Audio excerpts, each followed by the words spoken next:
There's no feeling more intense than starting over. If you deleted your homework the day before it was due, as I have, or if you left your wallet at home and you have to go back after spending an hour in the commute.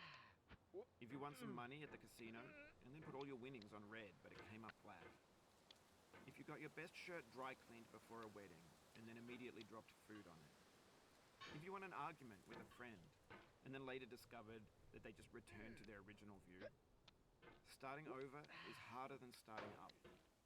If you're not ready for that, like if you've already had a bad day, then what you're about to go through might be too much. Feel free to go away and come back. I'll be here. Alright, thanks for coming with me on this trip. I'll understand if you have to take a break at any point. Just find a safe place to stop and quit the game. And don't worry, I'll save your progress, always, even your mistakes. This game is a homage to a free game that came out in 2002, titled Sexy Hiking. The author of that game was Jazuo, a mysterious Czech designer who was known at the time as the father of B games. And B games are rough assemblages of found objects. Designers slap them together very quickly and freely, and they're often too rough and unfriendly to gain much of a following. They're built more for the joy of building them than as polished products. In a certain way, Sexy Hiking is the perfect embodiment of a B game. It's built almost entirely out of found and recycled parts, and it's one of the most unusual and unfriendly games of its time. In it, your task is simply to drag yourself up a mountain with a hammer. And that act of climbing, in the digital world or in real life, has certain essential properties that give the game its flavor.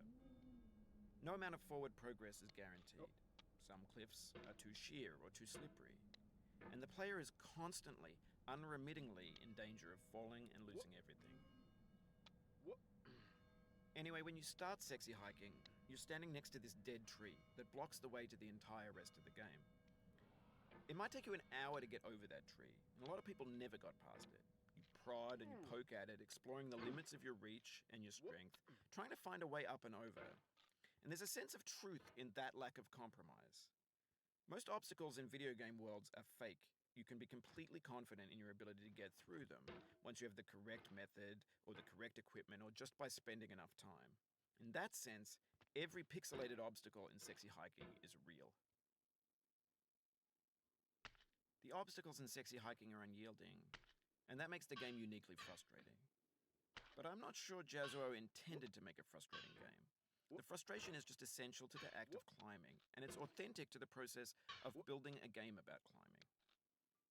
A funny thing happened to me as I was building this mountain. I'd have an idea for a new obstacle, and I'd build it, test it, and it would usually turn out to be unreasonably hard. But I couldn't bring myself to make it easier. It already felt like my inability to get past the new obstacle was my fault as a player rather than as a builder.